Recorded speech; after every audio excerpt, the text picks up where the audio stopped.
The Hitchhiker's Guide to the Galaxy. Chapter 2. Read by Athena Phan. Here's what the Encyclopedia Galactica has to say about alcohol.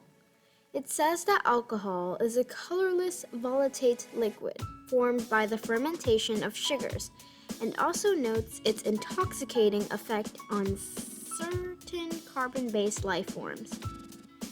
The Hitchhiker's Guide to the Galaxy also mentions alcohol. It says that the best drink in existence is the Pan-Galactic Gargle Blaster. It says that the effect of drinking a Pan-Galactic Gargle Blaster is like having your brain smashed out by a slice of lemon wrapped around a large gold brick. The guide also tells you on which planets the best Pan-Galactic Gargle Blasters are mixed, how much you can expect to pay for one, and what voluntary organizations exist to help you rehabilitate afterward. The guide even tells you how you can mix one yourself. Take the juice from one bottle of Old Jank Spirit, it says. Pour into it 1 measure of water from the seas of Santraginus,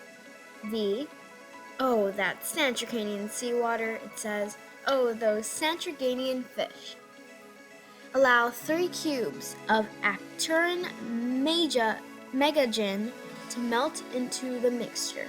It must be properly iced or the benzene is lost.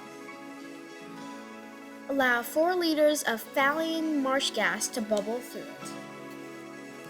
In memory of all those happy hikers who have died of pleasure in the marshes of Phalia, over the back of a silver spoon floats a measure of prolactin, hypermint extract, redolent of all the heady odors of the dark prolactin zone, subtle, sweet, and mystic.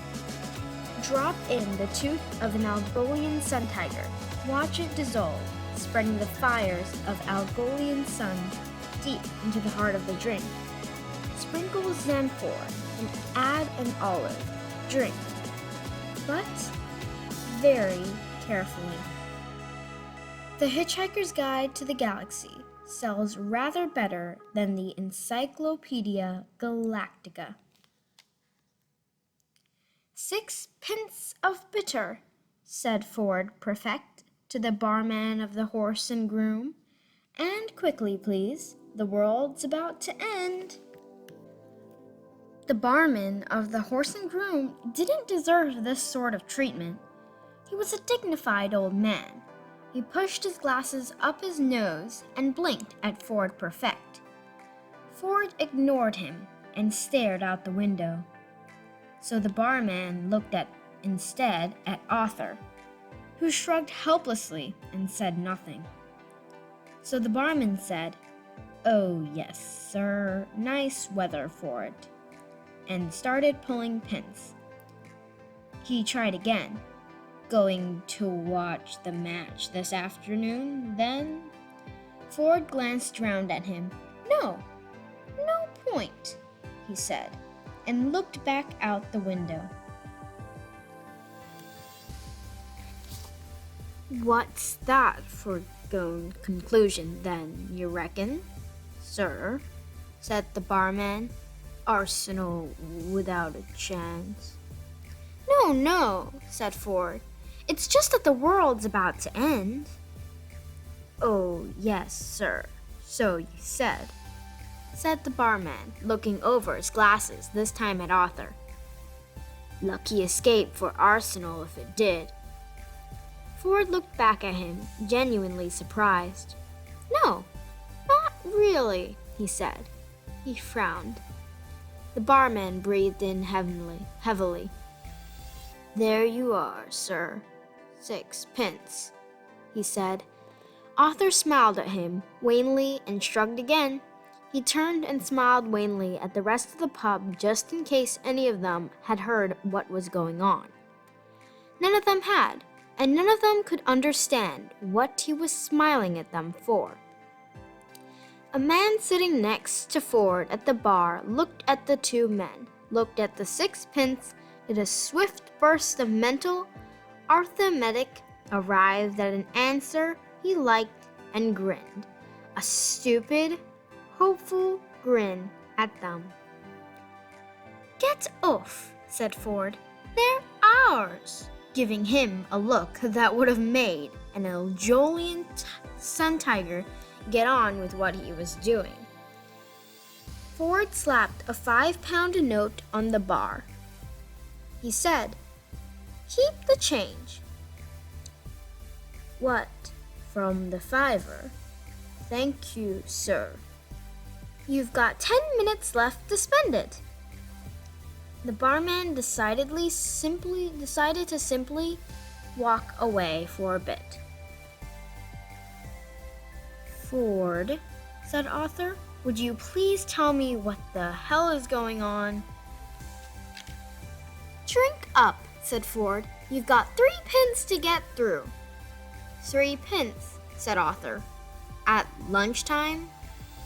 The man next to Ford grinned and nodded happily. Ford ignored him. He said, "Time is an illusion. Lunchtime? Doubly so." "Very deep," said Arthur. "You should send that into the Reader's Digest. They've got a page for people like you." "Drink up." "Why 3 pence all of a sudden?" "Muscle relaxant. You'll need it."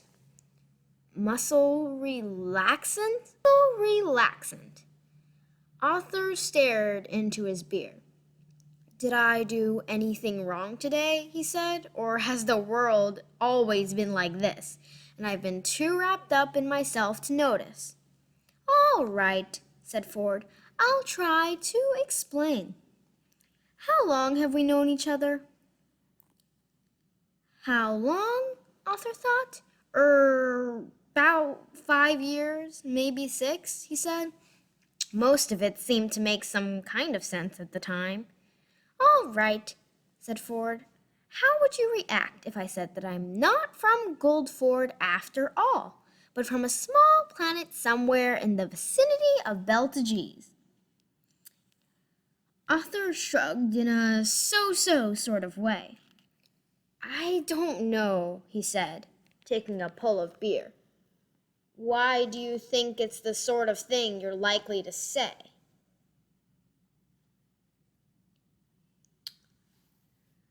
Ford gave up. It really wasn't worth bothering at the moment, what with the world being about to end. He just said, "Drink up." He added, perfectly factually, "The world's about to end." Arthur gave the rest of the pub another wan smile. The rest of the pub frowned at him. A man waved to him to stop smiling at them and mind his own business. "This must be a Thursday," said Arthur to himself, thinking low over his beer. "I never could get the hang of Thursdays." Hi guys, I really hope you liked this video. So please subscribe, like, and click the notification bell, and tune in tomorrow for chapter 3.